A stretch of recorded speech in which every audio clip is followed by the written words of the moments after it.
It's Tuesday, August 9th, 2015, and it's time for WorthPoint Chats with Harry Rinker. I'm Greg Watkins, the editor at WorthPoint.com. And Harry, how are you doing tonight? Well, I'm doing good because I'm in charge tonight. How about that one for a change? All right. And we're going to get Greg so you can see his happy face in just a minute as soon as he gets rid of that title slide. Here we go. Here's Greg. Hi, Greg. Hi. How you doing? You're up there and ready to go. Well, I got to tell you, boy, technology is why I'm still in business, because every time I think I'm ready to give up writing about the antiques and collectibles trade, I figure this technology is going to take us some strange place, and it's taking us some strange place tonight because I am in charge of this whole thing. So anyway, this should be fun to see what's going to happen out there. By the way, just to take this a little step further, I had an interest, on my radio show, What You Got, which I do on Sunday mornings from 8 to 10 Eastern, 7 to 9 Central, 6 to 8 Mountain, 5 to 7 Pacific. At it airs live on www.gcnlive.com. I often ask my viewers to call in and share with me some of their experiences that they see in the field. Now, I can count on, this hand, how many of these people do this, but I have a very faithful viewer over in Holland, Michigan, named Marlene, who does call in, and she called in to talk to me. She'd been down to Allegan, and you know about the Allegan flea market? Yes. Yeah, I've heard of it. Have you been to Allegan? I have not, but I am aware of it.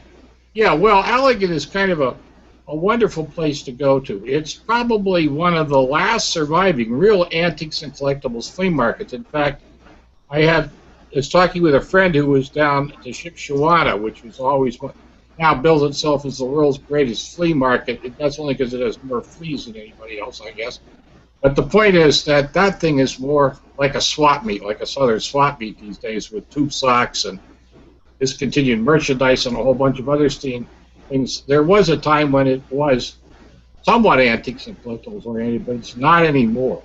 But Allegan, which is located in Allegan, Michigan, just south of me, is still a true blue antiques and collectibles flea market. And my What You Got listener, Marlene, was down there the other week. Now, Allegan's interesting. It's only one day a month. It's on Sundays, the fourth Sunday of the month at the old Allegan Fairgrounds. But so I asked Marlene, what did she see down there? And the first thing she mentioned, and said, well, Harry, I paid a lot of attention to, what were people carrying, the people that had been there, what were they walking out of the flea market with? And the answer was largely decorative pieces. I mean, things that they were going to make. But the thing that she mentioned, which I thought was really curious, is they're buying window frames. I said, what do you mean, like stained glass windows? She said, no. They're buying window frames, like in the frame of a window with, panes in it and the whole business. And I said, well, what do they do with them? And she says, well, that's apparently one of the latest decorating crazes. I don't know why you'd hang a window on the wall, and you can't see out of, but apparently that was a biggie. She said they were flying out of it. Well, I've seen that at Scott's Antiques down here in Atlanta, where they will take the window and hang it in a bigger window. Like if you have a kitchen window, they'll hang the window and may even paint on the panes of glass and just use it as a decorative piece. In other words, you block the perfectly good view out of your window with another window just because you're going to hang another window in the middle of the window. That's right. Well, come on, we were talking the other week about the fact that somebody's making a small living selling toilet paper tubes on eBay, so why wouldn't they do that, I suppose? Exactly. But, this is one of the things, too, however, in a way I give the dealers at Allegan that were selling windows some credit, because today to survive in the antique and collectibles business, what you have to do, and I really mean this, what you have to do is that you literally have to, give the customers what they want. We can't tell the customers what to buy in our business. We show get the guru slide up now while I'm off on this killer. But the old days was that the antiques and collectible dealers would assume that the people would come to them and they would advise them about what to collect and so forth. But the truth of the matter is that nobody listens to dealers anymore. It's all a fashion decorator magazine. That's right. Well, I've also seen old doors used as decorative pieces like those windows. Just lean some doors against the wall and then put a bed without a headboard, and you've got an instant headboard. yeah, I think you have a lot of instant stuff, but we won't go into that. But no, I agree too. I agree with that. Old doors are out there. It's amazing to me. But that brings us around to the whole area of architectural salvage too, as kind of a thing in the field. That architectural salvage is a biggie because they're tearing buildings down and they're salvaging all this stuff. I used to be just the fireplace panels and the hardware and some of the rest of the stuff, but I guess they're finding a way to recycle virtually everything out of a lot of these buildings. Well, we got two interesting things to talk about object-wise today, and I'm going to start off with, the question you almost hate. I mean, man, if my Sunday morning show starts off with the first caller saying, I have a set of Grandma's China, it's nothing but a Grandma China calls the whole time. But I did get an email in with what I would consider a very interesting set of china. Now, this is a service for 12, but in a china service, and so we'll start with this. In a china service, all the value is in the secondary pieces, and so the more covered vegetables you have, the more platters you have, the more odd pieces like butter pats and soups and demi-tasses and so forth, the more you have. And this is a very interesting service that this person has. And you can see here in the china cabinet, if you look down there in the bottom, I'll get you to blow up a little bit. If you look down there in the bottom, you can see, boy, there's some nice ones. I thought for a moment that one in the middle might have been a terrine because it's sure terrine size, but it doesn't have an opening on the side for a handle. But I mean, this is a nice service. I mean, she's got bread and butters, dinner plates, but she's got soups. And 3 platters, by the way, are the minimum. 3 platters are the minimum. In a good Victorian service, you get 5 or 6. Anyway, so she sent me the service, and we know it's porcelain, but it had an interesting mark on the back.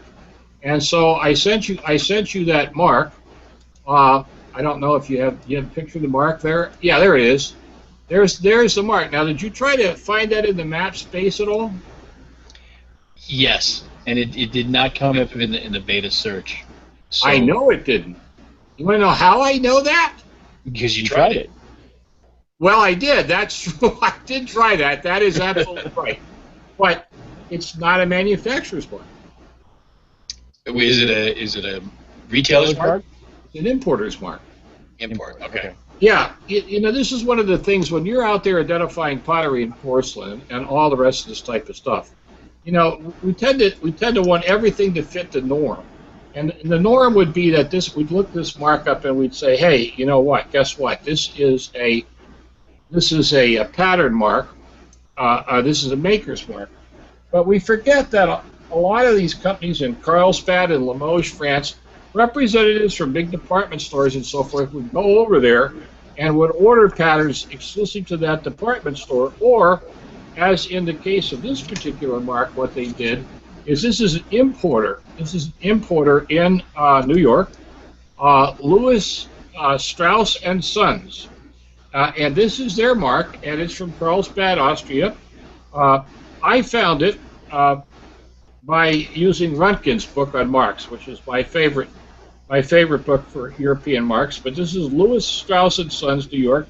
Used the mark between 1895 and 1917. Now, 1917, of course, is when we got involved in World War I, and the Austrians weren't fighting on our side at that particular time, so that was the end of that. The other reason that I thought would be fun to talk about this set was, first of all, because this mark is not a maker's mark, but it's an importer's mark, and so you have to keep open-minded. But I often get a lot of questions about what do those numbers mean? The 2669 and the 6. Those are a combination of mold, decorator numbers, and people checking it as they went through the pile. Okay, so here we have this set with a lot of fine pieces to it. I think we have a picture of one of the open vegetables, right? Yeah, there it is. Nice little pattern. I mean, Austrian porcelain and so forth. Now the question is, what's its value? Well, first of all, I told the person wants to sell it. Obviously, nobody ever wants to buy these things. But I told the person to take it down to Replacements Limited to rate them because they have enough serving pieces that Replacement could probably pay her a very nice price just to get those serving pieces on list. The difficulty with import stuff like that is how much of it was sold in the States. Is it had enough domestic sales to have people want it, match it out if they had broken pieces. Now, again, today, because of eclecticism and a whole bunch of other stuff, it doesn't really make a lot of difference in that. I mean, they'll sell the serving pieces off separately anyway. But the thing about it is that Replacements Limited might be interested. What happens if they're not? Well, you know, the problem is that the pattern doesn't have a name. Now, you could try going up to Replacements Limited and see if you can search out a name or a number. You know, most of these patterns didn't have names, so it's very difficult.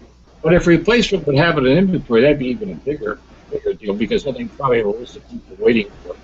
But if you tried to sell this, if you can get over $500, and let me tell you, there was a time when sets like this were $1,500, $1,750, $2,000 a set. The problem is it's not dishwasher safe. It's sitting in the china cupboard, which means chances are that this person isn't using it anyway. And the kids won't want it because they can't put it in the dishwasher and they're not going to use it either. But here's this gorgeous set. Now, you could try it at a consignment shop. That would make a great deal of sense to me. Or talk to one of the people who do estate sales locally and see if they can salt it into an estate sale. That's probably your biggest shot. But I would suggest at least the person try Replacements Limited in this case. If you have a set that only has the dinner plate, salad plate, bread and butter plate, cup and saucer, forget Replacements Limited. Chances are you're not going to get anywhere with that one. But there's enough extra pieces in there. But it's a shame. By the way, we would love to have you send us some questions about an object that you have that you're interested in. We have easy way for you to do it. Send your comment, question about your object to community at WorthPoint.com. It's community at WorthPoint.com. Now, we need you to be as descriptive as possible when you send these things in. You know, size, markings, provenance, family history, anything you can tell us would be greatly appreciated. The biggest help of all is photographs. We've got one or two inquiries in with no photographs. We're doing YouTube videos, gang. It's a visual media, which means that we really want you to get the pictures. I want to thank this person because she sent me a whole variety of pictures, and then the picture of the mark she sent me wasn't very clear, so I asked her to do some more stuff. So anyway, there we are with that. Community at WorthPoint.com. You know, it's summertime. Some summertime, as they say. I'm not allowed to sing on the air. You know that? I can't sing either, Harry. So no. I actually had to sign a special agreement with my radio show people that I wouldn't sing on the air. They heard me sing, and that's why I had to sign the agreement. Okay. But anyway, I do contractual. Oh, I know. I didn't sign the agreement with you, so you better be prepared one of these days. You know. But anyway. In the summertime, I love to read. And do you know about cozy mysteries? I do. Yes. Yeah, cozy mysteries are a genre of mysteries. We're not talking about intellectually heavy writing here, but some of the writers are really very good, actually. But essentially, they are an amateur sleuth, always a woman, of course, who has got some involvement in an antiques and collectibles cozy mystery with the antiques and collectibles business. And there's always a dead body. There's a bunch of other people involved. She's usually in love or sleeping with a local policeman or God knows what else. But there are at least 15 to 20 series of these, which I write about. Every summer I try real hard. I do 2 columns for Rinker on Collectibles in the summer and one in the winter, 2 summer read columns and 1 winter read column. And I thought it would be fun to introduce some of our viewers to some of these mystery things. I asked Greg to get up one. Here is Barbara Allen. Now, Barbara Allen is Barbara Collins and Max Allan Collins, and they do a series called Trash and Treasure Mysteries. And this is a fun series. This is about a mother and daughter who own an antique shop, and they and what they do is they discover more bodies than anybody else. I mean, I wouldn't want. They live in a little town called Serenity, Iowa, down along the Mississippi, and the mother is a little, let's just say, crazy, and the daughter is divorced and a little crazy. No, but they're a great mother-daughter team. What I like about this series is it's written in the first person, and that is to say, you know, it's like Vivian, that's the mother, telling a tale, and it's like then the daughter Brandy writes the block of the book, and it's kind of a fun exchange. They're great reads. Now, some of them, like the one that you see, Antique St. Nick here, are available on ebooks. In fact, all of them are ebooks, but this one is just an ebook. But they came out with a new one called Antique Fate. Now, this one, I wasn't as excited about this one because normally with Antiques Fate, with one of the antiques chopped or antiques mall or whatever they have, mall being spelled M-A-U-L, those are much more antique focused. This one, the mother is a bit of a character in the theater, and so this is about her going to a nearby village. Now, of course, there's plenty of antiques to the story and whatever, but not as many as normal. But I really like the Barbara Allan Trash and Treasure series, and you can find these all available in that. And I believe we have a couple more to talk about too, do we not? Yes, we do. Oh, one of my favorite authors, Lee Waite. And by the way, if you want to find out more about Trash and Treasure series, go to Max M-A-X Allan A-L-L-A-N Collins COLLINS.com, and you'll find out about this. This is a series that has been ongoing, and Lee Waite doesn't do one a year. She's out of Maine, but she has a series called Shadows Out of Spring Show, Shadows at Christmas, and so forth. And Lee Waite personally is a print dealer, and these are cozy antiques and collectible mysteries that involve antiques and collectibles, but all have a print theme. Each chapter opens up with kind of a description of a print, and then somehow the theme of that print is worked into the chapter. She's just a fun, wonderful author to read. She's also has a second series now. What has happened is that the genre initially started out as these general titles involving antiques and collectibles, but eventually the Lee Waite series moved out in, and now they have specialized things where there's mysteries about books and book collectors, and there's mysteries about needlepoint people, and Lee does a second series about the mainly antique needlepointers.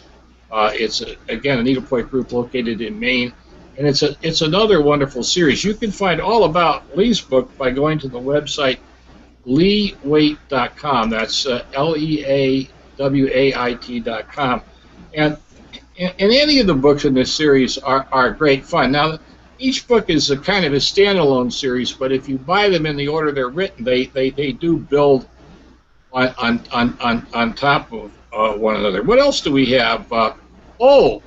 Did you find some of the Annie books? Yeah, this is an interesting new series that I just discovered. As a matter of fact, these are called Annie Antique Shop Mysteries, and what they are, and you find them by going to Antique Shop Mysteries. Now, no S on antiques, but www Antique Shop Mysteries. There are 4 in the series. What happens is this gal inherits a mansion filled with antiques and a carriage house antique shop on the side. She lived over in New Hampshire, and now this is set, or was it Vermont? I can't remember, but it's set in the coast of Maine. But this is an interesting one. There's not a lot of dead bodies in this series, but what happens in this series is that we have a situation where they find antiques and they start digging up the stories. Now, occasionally the story involves a murder mystery and this thing. But what makes this series is going to be 18 books long. And what's fascinating about it, they're not by the same author. This is done through Country Life, a special organization. Is it Country Life? I can't remember that one. But anyway, they are each written by a separate author, but all with the same characters in them. And they're fascinating. At first I was really concerned that they would have a lot of trouble keeping the character flow going on that, but the truth of the matter is that the characters are very consistent, and the first 4 books done by 40 people is a really strong editor in the series that keeps us going, and I'm looking forward to reading some of the future books in that series. Now, that is not just the only series. Let me give you a couple of other ones. My good friend Jane Cleland, Cleland, Jane Cleland, does the Josie Prescott mystery series, and I will tell you, they are just top of the line. I really can't say enough about Jane. She's on the 10th book in that series, and I was introduced to her. And you can just go to Jane, to Cleland, CLELLAND.com. But there's a ton of other ones we'll mention from time to time. Another series that you might want to do is there's one called Vintage Kitchen Mysteries by Victoria Hamilton. Now, Victoria Hamilton is really Donna Lee Simpson, but she writes as Victoria Hamilton. And you can go to the website victoriahamiltonmysteries.com and check on the Vintage Kitchen Mysteries, because here it is. The antique is the murder weapon. Ah, Right? Isn't that great? I mean, come on, Greg. You would, and let me just tell you, now let's see how good you are here. Let me pull that up here. Here. All right. If you saw a title that said "No mallets intended," what do you think kitchen item was? The murder item, right? Got pounded with a mallet, right? right. That would make sense. How about freeze or I'll shoot? That's a toughie. That was an ice cream freezer. Okay. Well, I know. A deadly grind. That's not a hard one. Somebody got cropped up in the grinder. But no. But now you're laughing about this. But see, that's what makes these things such fun summer reads, really, because of the fact that we can do this type of stuff. So Well, exactly. and that is Victoria Hamilton. Just go to victoriahamiltonmysteries.com. But you can also watch for my upcoming columns. I'm writing 2 columns, and then at wintertime, a number of these things some of these titles have winter themes, and so write about 1 or 2 of my columns before Christmas. So I'll write a column on winter reads and they make great stocking stuffers. I mean, I have to tell you how I buy them. I don't buy them when they come out new.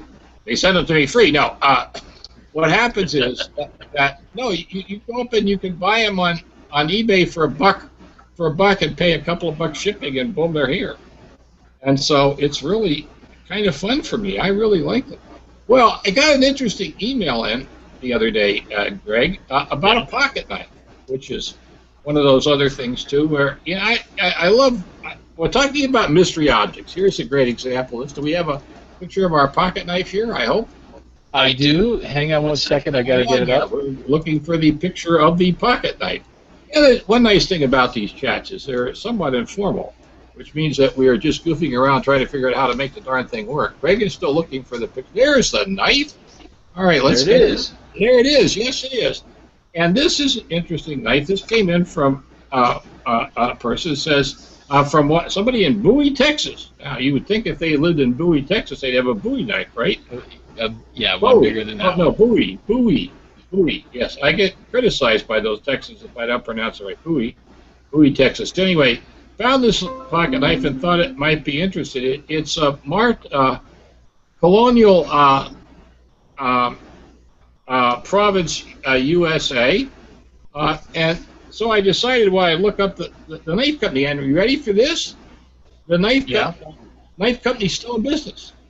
Wow, it's still in Providence, Rhode Island. Now, this is one of those things where you do a little bit of history in the trade, and if you look at that Connecticut River Valley, that was a huge area up there for cutlery and button making and clocks and so forth. I mean, someday we have to do more in terms of talking about the influence of the Connecticut River on collecting, because it's huge.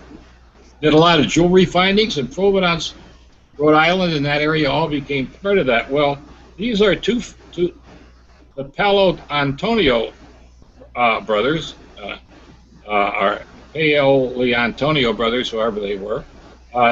Came back from one of them came back from World War I, and he worked at started a cutlery company, and then his one brother worked at Empire Knife, and another brother worked at Imperial Knife. And in 1926, they founded the company. Now, one of the questions that the guy asked is, how old is this thing? Well, since the company wasn't founded until 1926, chances are it's not older than 1926, which is not, of course. But what's interesting about it is it's got a 3-digit phone number. And when I was doing the researching course this summer for the Institute for the Study of Antiques and Collectibles, I did some work on when did phone numbers come into play, and when did you have 1-digit, 2-digit, 3-digit phone numbers. Now, essentially, you had 2- and 3-digit phone numbers when there were local exchanges and you had multiple party lines. And this was before big national exchanges and that type of thing. The odd thing about this one, and the difficult thing about it, is it's got the name of the person that handed out, Gordon Transfer. He was obviously selling neutrino feeds. What it doesn't have, unfortunately, is a location. Now, I'm assuming or hoping that what happened here is that this company is located near there, and he can figure out who this guy was. I was disappointed. Sometimes you see something like this, and you say, "Gosh, let's say it's from 26. That's 90 years old now." So you figure, okay, it's got to have some kind of value. Don't I go up on the internet and find several examples of advertising knives from Colonial Knife from the 1920s and 30s? You know what they were selling for? $10 a piece. Wow. Yeah, that doesn't seem right to me, but I could have bought all I wanted for $10 a piece. So the other situation with this is really very simple, and that is that in terms of this knife, if he can identify the guy and the exact location, I think it would triple the value locally. But in terms of knife collecting, nobody seems to care that much about it.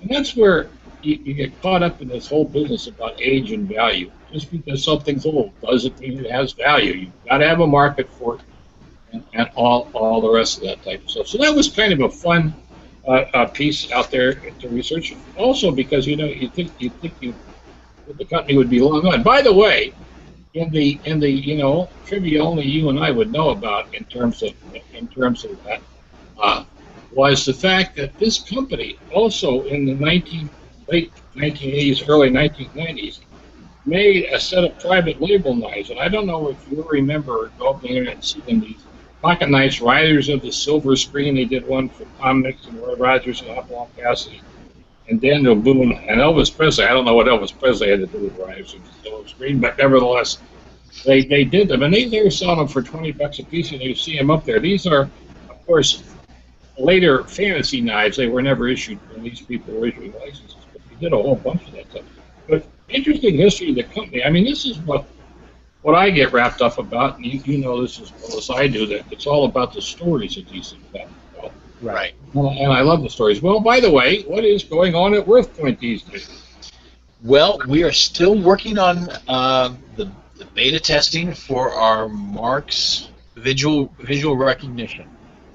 And what I thought we'd do today is give an example of how it works.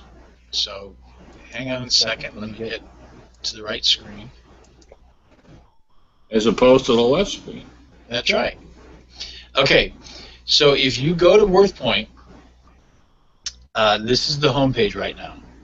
And you can see here that it says click here to try our new beta visual search for maps. And MAP stands for marks, autographs, patterns, and symbols. So if you click through and you are a current subscriber to MAPS, you can help us do the beta testing. So what you do is if you have a picture of a mark, and I've got one over here, you drag it to the box for upload images.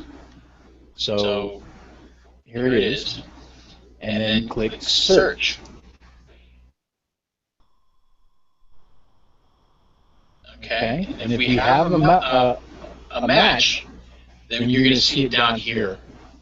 And now we can click on this, and it'll take us to the marks page with the information. So we knew it was this Stengel pottery from Trenton, New Jersey, because that's what the mark says.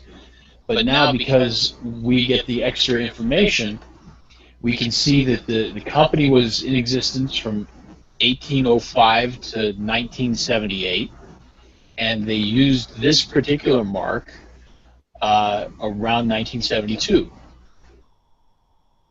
So go back to the first mark, if you would, please. The original mark?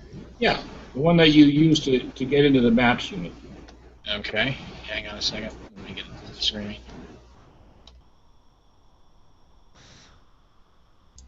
Yeah. Now there is something too. That's a good mark because there's a pattern name underneath the mark, and the 4018 is a form mark. There was a guy named Harvey Duke that wrote a great book. He's since passed away. Wrote a great book on Stengel forms and marks, and you could use his book, and he had all the numbers figured out, pattern name, and it was quite nice. But anyway, there you go. So the maps is working there. And up and running right now. Now, when you belong to WorthPoint, will you have to pay extra to use maps? Well, it's a separate subscription.